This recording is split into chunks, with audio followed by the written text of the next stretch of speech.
इंदिरा नगरातील प्रभाग क्रमांक 30 मधील राजीवनगर परिसरात कालीबारी मंदिरासमोरील जागेत आमदार सीमाताई हिरे यांच्या विकास निधीतून उभारण्यात येत असलेल्या स्वरसम्राज्ञी लता मंगेशकर उद्यान आणि जॉगिंग ट्रॅक बांधकामाचे भूमिपूजन उत्साहपूर्ण वातावरणात पार पडले।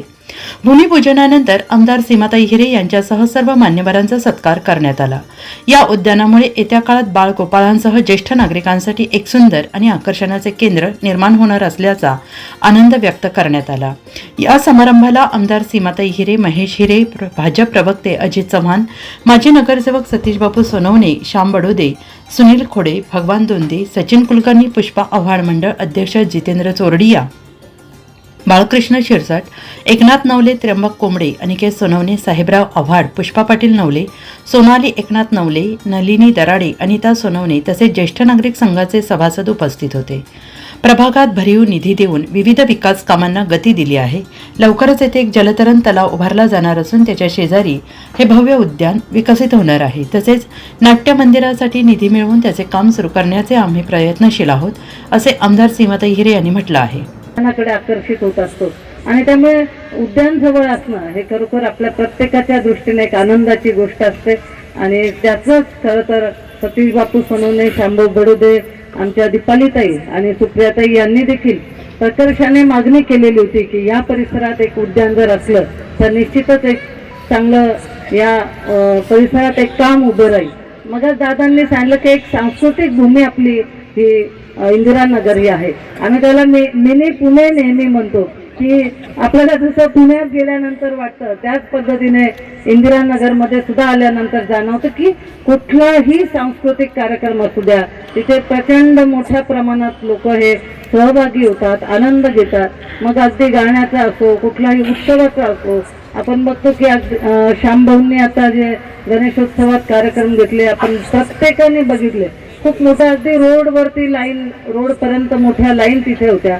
त्याजवळ आमचे सतीश बापू आहेत, यांनी सुद्धा नवरात्र असेल किंवा गणपती उत्सव असेल यामध्ये सुद्धा मोठ्या प्रमाणात नागरिक हे सहभागी होत असतात। आणि त्यामुळे अशा पद्धतीने जे उत्सव इथे होतात त्यात आपण सगळेजण खूप आनंदाने सहभागी होत असतो। उद्यान इथे असलं तर निश्चितच लहान मुलांना आपण बघतो की टीव्ही, मोबाईल किंवा यामध्ये जे गुंतून पडलेले आहेत ते जर मोकळे खेळले तर निश्चितच त्यांचं शारीरिक आणि मानसिक तंदुरुस्ती ही राहत असते। आणि त्याचबरोबर जॉगिंग ट्रॅक हे तर एक खरोखर एक कट्टाच होऊन जातो। आम्ही एका ट्रॅकवर सहज फिरायला जातो तर तिथे अगदी बीसीचे ग्रुप झाले, ट्रिप जातात, म्हणजे हा एक अस्तित्वात येतो जॉगिंग ट्रॅकमुळे।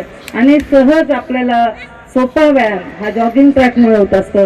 डॉक्टर आपल्याला सांगतात की फक्त चालणं तुम्ही ठेवा, सध्या काही ना काही आजारांमुळे चालणं हे खूप महत्त्वाचं आहे। आणि त्यामुळे जॉगिंग ट्रॅक हा प्रत्येकासाठी लहान मुलांपासून ज्येष्ठांपर्यंत अतिशय उपयोगी आहे। भाजप प्रवक्ते अजित चव्हाण यांनी प्रभागातील विकास कामासाठी आमदार हिरे यांच्या कार्याचे कौतुक केले। मी याच परिसरात सगळीकडे लहानाचा मोठा झालेलो आणि मी महाराष्ट्राच्या भारतीय जनता पार्टीच्या बुद्धिजीवी प्रकोष्ठाचा राज्याचा अध्यक्ष आहे। भावनाताई आपण खूप छान म्हणाला की इंदिरानगर हे बुद्धिजीवींचं आहे आणि ही नाशिकची सांस्कृतिक राजधानी आहे का, तर याच्यामध्ये दोन सवत सोबे आहे। आम्ही मूळचे पंचवटीकर आहोत, तिकडे गंगापूर ओडकरांचं म्हणणं असे की आम्ही आहोत, पण आपल्याकडच्या एकूण म्हणजे आपल्याकडे सदाशिव पेठेपेक्षा तुलनेत थोडंसं कमी, पण आपलं एक इंदिरानगर पण आहे, हे आहे की तो सुपेरियरिटी कॉम्प्लेक्स आपल्याला आहे। त्यामुळे मी असं जाहीर करतो की नाशिकची सांस्कृतिक राजधानी आमचा हा परिसरच आहे। आणि त्याला कारण असं आहे की आपण जितके दिलखुलास आहोत ना, म्हणजे ताई खूप घाई करत होता, अरे चला चला चला गेलं पाहिजे, थांबलं मी, मला असं वाटलं अरे ठीक आहे आता उद्या ताईंना जायचंय काय बाकी, तर ताई म्हणल्यावर नाही कार्यक्रम इंदिरानगर मध्ये शिस्तबद्ध सगळे गर्दी असेल तिथे कार्यक्रमाला। मी समोर बघितलं, म्हटलं बाप रे, त्या कार्यक्रमाला सगळ्यांना थांबवलं होतं। तर ताई तुमचा हा जो विश्वास आहे इंदिरानगरकरांचा तिथे खरं आहे बघा, म्हणजे इतक्या थंडीत सुद्धा आज रविवार आहे, संध्याकाळचे 7 वाजले, पण सार्वजनिक कार्यक्रमांना आम्ही येतो, याचाच अर्थ त्या सांस्कृतिक राजधानीचं यजमानपद भूषवण्याची नाशिकची आमची जी काही योग्यता आहे ती आहेच आहे। अत्यंत थोडक्यात मी बोलणार आहे, जास्त अजिबात वेळ घेण्याला मधल्या एका ज्येष्ठ नागरिकाचं जो राज्यात नावाजलेला आहे बांद्राच्या परिसरामध्ये मी त्याची मुलाखत घेतो. त्याचं स्वप्न काय आहे की बागेमध्ये जास्तीत जास्त वेळ दिवसातला मला घालवायचा आहे आणि असं घर मला हवंय महाराष्ट्रात कुठेतरी की ज्याच्या शेजारी बाग असेल. याच्यामध्ये सगळं काही आलं. इंदिरानगरची मिनी पुणे अशी ओळख असून सांस्कृतिक वारसा जपण्याचा नेहमी प्रयत्न केला आहे. या परिसरात उद्यान उभे राहणे म्हणजे नागरिकांसाठी मोठी सोय असल्याचे माजी नगरसेवक सतीश बापू सोनवणे यांनी म्हटले आहे. मागणी असेल त्याप्रमाणे हे करत असतो. कारण आपण फक्त विचार करतो नंदिनी ते पाथर्डी म्हणजे नासर्डी नदी ते पाथर्डी ह्या भागाचा भारतीय जनता पक्षाच्या महानगरपालिकेच्या माध्यमातून सत्तेतून कसा वापर करता येईल आणि कशा सोयी सुविधा देता येईल म्हणून त्या दृष्टीने अनेक मोठे प्रकल्प आम्ही या 5 वर्षात ताईंमुळे आणू शकलो. खरं तर आपण बघितलं हा अतिशय नव्याने डेट होणारा आपला 18 मीटर रस्ता आहे आणि या 18 मीटर रस्त्याला लागूनच आज हे भव्य उद्यान आणि त्याचसोबत मागच्याच वर्षी आपण उद्घाटन केलेलं स्विमिंग टँक ज्याचं काम आता एक साधारण 6 महिन्यात पूर्णत्वास येईल. असे 2 मोठे प्रकल्प या भागाला तुम्हाला सर्वांना मिळाले. त्याचं खरंच सीमाताईंना आपण मनापासून आभार मानले पाहिजे. इसके आज व्यासपीठावर खास आज महाराष्ट्राचे आमचे प्रदेश प्रवक्ते आदरणीय अजित दादा चव्हाण आले. त्यांचं पण मी प्रभागाच्या वतीने मनापासून स्वागत करतो. आमचे सर्व सहकारी नगरसेवक आदरणीय पुष्पाताई आव्हाड याचा भूखंड आहे. नंतर मला माहीत होतं की याच्यावर आपलं उद्यान होणार आहे, पुढच्या वर्षी कुठले कार्यक्रम होणार नाही, परंतु लोकांना कळायला पाहिजे आणि महापालिकेचा शिक्का लागला गेला पाहिजे. जेव्हा आपण गणेश उत्सव केला अधिकाऱ्यांना बोलवलं परवानगीसाठी, अहो त्या अधिकाऱ्यांना सुद्धा महापालिकेच्या माहीत नव्हतं की हा महापालिकेचा भूखंड आहे. ते शोधत आले कुठे आल्यावर म्हटले हा महापालिकेचं काय पेपर. अहो म्हटलं आमच्याकडे पेपर्स आम्ही काढलेले, हे बघा लेआउट आणि हा 7/12. मग ते घेऊन गेले. म्हणजे अशा पद्धतीने हा भूखंड वाचवण्यात खऱ्या अर्थाने आपल्याला सर्वांना यश आलेलं आहे.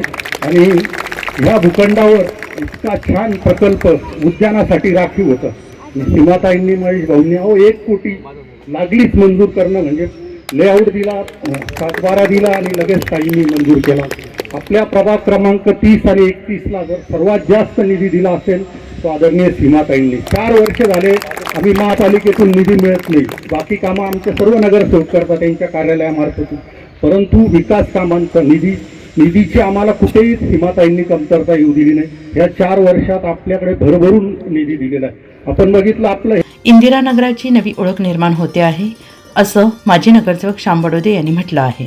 ते आम्हाला हे काम करायचंय तर त्या देवीप्रमाणे ताई आपल्याला ताबडतोब निधीची तरतूद करून देतात. तर खरं तर मला वाटतं आईल्या देवींप्रमाणेच लक्ष्मी देवी म्हणायलाही काही वावगं ठरणार नाही ताई.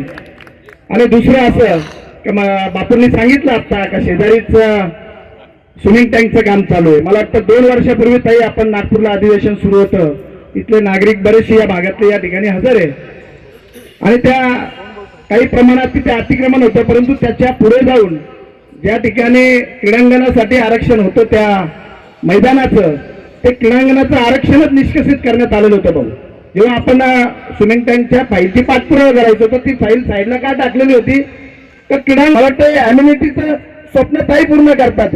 कारण कुठल्याही मोठ्या प्रोजेक्टमध्ये स्विमिंग टँक असेल गार्डन असेल असं बिल्डर सांगतो, परंतु राजीवनगर इंदिरानगरमध्ये स्विमिंग टँक आहे गार्डन आहे हे ताई निधी देतात म्हणून ती वेळ येते. अशा पद्धतीने ताई आपण नेहमी आमच्या पाठीशी असतात आणि भगवान नाना 30 आणि 31चा काही विषय नाही म्हणजे दरवेळेस आपला म्हणजे.